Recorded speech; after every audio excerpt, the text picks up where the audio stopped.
अधिक मास व पुरुषोत्तम मास महात्म्य के 15वें अध्याय की कथा। नमस्कार भाइयों बहनों, जय मां गायत्री। आप सभी का मेरे YouTube चैनल शुभकर माही अष्टो में स्वागत है। आज मैं आप सभी को अपने इस वीडियो में पुरुषोत्तम मास महात्म्य के 15वें अध्याय की कथा सुनाने जा रही हूँ। आप सभी से अनुरोध है, अगर आप मेरे चैनल पर पहली बार आए हैं तो प्लीज़ हमारे चैनल को सब्सक्राइब, वीडियो को लाइक और वीडियो को ज़्यादा से ज़्यादा शेयर अवश्य करें, ताकि आपके साथ साथ आपके अपने भी इस कथा का लाभ ले सकें और भगवान लक्ष्मी नारायण की कृपा आपके साथ आपके घर परिवार पर हमेशा बनी रहे।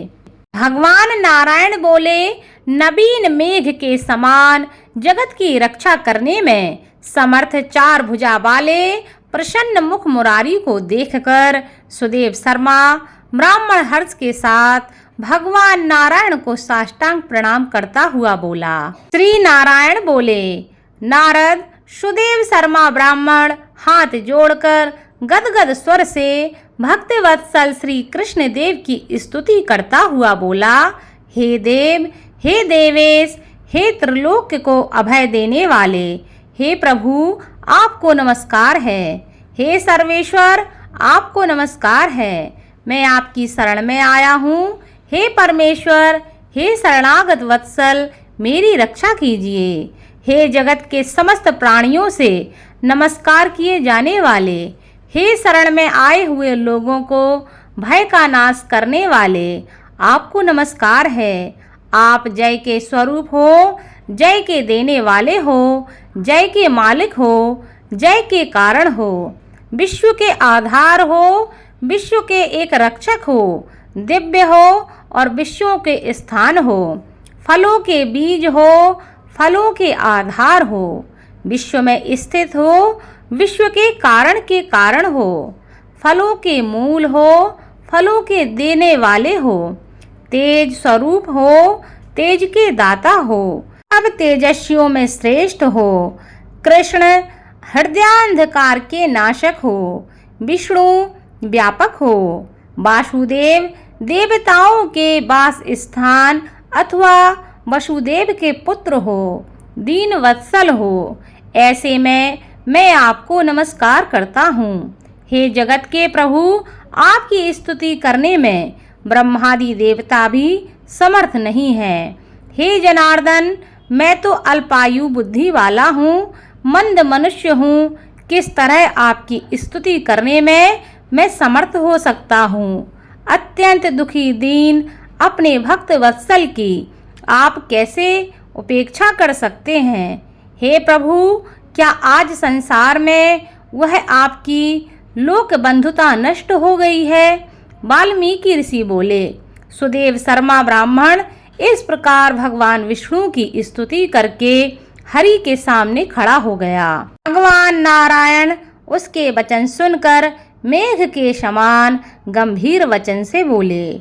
श्री हरि कहते हैं कि हे वत्स, तुमने जो तप किया है वह बहुत अच्छी तरह से किया है। हे तपोधन, तुम क्या चाहते हो सो मुझसे कहो। तुम्हारे तप से मैं प्रसन्न हूँ, इसलिए मैं तुम्हें वर देने आया हूँ, क्योंकि आज के पहले ऐसा बड़ा भारी कर्म किसी ने नहीं किया है। सुदेव शर्मा कहते हैं कि हे नाथ, हे दीन बंधु, हे दयानिधे, यदि आप प्रसन्न हैं तो हे विष्णु, हे पुराण पुरुषोत्तम, कृपा करके आप मेरे लिए एक योग्य पुत्र दीजिए। हे हरे पुत्र के बिना सूना यह गृहस्थाश्रम धर्म मुझको प्रिय नहीं लगता। इस प्रकार श्री हरि भगवान सुदेव शर्मा ब्राह्मण के वचन सुनकर कहते हैं। श्री हरि नारायण भगवान बोले कि हे द्विज, पुत्र को छोड़कर बाकी जो न देने योग्य है उनको भी तुम्हारे लिए दूंगा, क्योंकि ब्रह्मा ने तुम्हारे लिए पुत्र का सुख नहीं लिखा है। मैंने तुम्हारे भाल देश में होने वाले समस्त अक्षरों को देखा है, उसमें 7 जन्म तक तुमको पुत्र का सुख नहीं है। इस प्रकार वज्र प्रहार के समान निष्ठुर श्री हरि भगवान के वचन को सुनकर जड़ से कट जाने से वृक्ष के समान वह सुदेव शर्मा ब्राह्मण पृथ्वी तल पर गिर गया। पति को गिरे हुए देखकर गौतमी स्त्री अत्यंत दुखी हुई और पुत्र की अभिलाषा से वंचित अपने स्वामी को देखती हुई रोने लगी।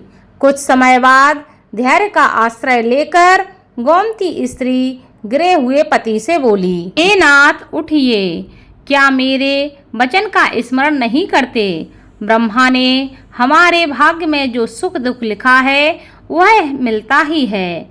रमानाथ इसमें क्या करेंगे? मनुष्य तो अपने किए हुए कर्म का फल भोगता है। अभागे पुरुष का उद्योग मरणासन पुरुष को औसत देने के समान निष्फल हो जाता है। जिसका भाग्य प्रतिकूल उल्टा है उसका क्या किया हुआ सब उद्योग व्यर्थ होता है। समस्त वेदों में यज्ञ, दान, तप, सत्य, व्रत आदि की उपेक्षा हरि भगवान का सेवन श्रेष्ठ कहा है, परंतु उससे भी भाग्य का बल श्रेष्ठ है। इसलिए हे भूषुर, सर्वत्र से विश्वास को हटाकर उठिए और शीघ्र देव का ही आश्रय लीजिए। इसमें हरि का क्या काम है? इस प्रकार गोमती के अत्यंत शोक से युक्त वचन को सुनकर दुख से कांपते हुए गरुड़ जी विष्णु भगवान से कहते हैं। गरुड़ जी कहते हैं कि हे हरे, शोक रूपी समुद्र में डूबी हुई ब्राह्मणी को उसी तरह नेत्र से गिरते हुए अश्रुधारा से व्याकुल ब्राह्मण को देखकर, हे दीनबंधु, हे दया सिंधु, भक्तों के लिए अभय को देने वाले, हे प्रभु, भक्तों के दुख को नहीं सहने वाले, आपकी आज वह दया कहाँ चली गई? आप वेद और ब्राह्मण की रक्षा करने वाले साक्षात विष्णु हो। इस समय आपका धर्म कहाँ गया? अपने भक्त को देने के लिए 4 प्रकार की मुक्ति आपके हाथ में ही स्थित कही गई है। अहो फिर भी वे आपके भक्त उत्तम भक्ति को छोड़कर चतुर्विध मुक्ति की इच्छा नहीं करते और उनके सामने 8 सिद्धियां दासी के समान स्थित रहती हैं। आपकी आराधन का महात्म्य सब जगह सुना है। तब इस ब्राह्मण के पुत्र की इच्छा आज पूर्ण करने में आपको क्या परिश्रम है? हाथी दान करने वाले पुरुष को अंकुश दान करने में क्या परिश्रम है? अब आज से कोई भी आपके चरण कमल की सेवा नहीं करेगा। जो पुरुष भाग्य में होता है वही निश्चय रूप से प्राप्त होता है। इस बात की प्रथा आज से संसार में चल पड़ी है और आपकी भक्ति रसातल को चली गई है, अर्थात लुप्त हो गई है। हे नाथ, आप करने तथा ना करने में स्वतंत्र हैं। यह आपका सामर्थ्य सर्वत्र विख्यात है। आज वह सामर्थ्य इस ब्राह्मण को पुत्र प्रदान ना करने से नष्ट होता है। इसलिए आप इस ब्राह्मण के लिए अवश्य एक पुत्र प्रदान कीजिए। सुदामा ब्राह्मण ने आपकी आराधना करके उत्तम वैभव को प्राप्त किया है। आपकी कृपा से संदीपनी गुरु ने मृत पुत्रों को प्राप्त किया है। इन कारणों से पुत्र की लालसा करने वाले ये दोनों स्त्री पुरुष आपकी शरण में आए हैं। तब भगवान नारायण कहते हैं, इस प्रकार विष्णु भगवान अमृत के समान गरुड़ के वचन को सुनकर गरुड़ से कहते हैं कि हे पक्षीवर, हे बैनते, इस ब्राह्मण को अभिलाषित एक पुत्र शीघ्र दीजिए। इस प्रकार अपने अनुकूल श्री हरि नारायण के वचन को सुनकर गरुड़ जी ने अत्यंत प्रसन्न चित्त होकर उस पृथ्वी के देवता दुखित ब्राह्मण के लिए अनुरूप सुंदर पुत्र को जल्दी से दे दिया। श्री ब्रह्म नारदीय पुराणे पुरुषोत्तम मास महात्मये 15 अध्याय संपूर्णम। आगे की कथा आपको अगले अध्याय में सुनने को मिलेगी। धन्यवाद।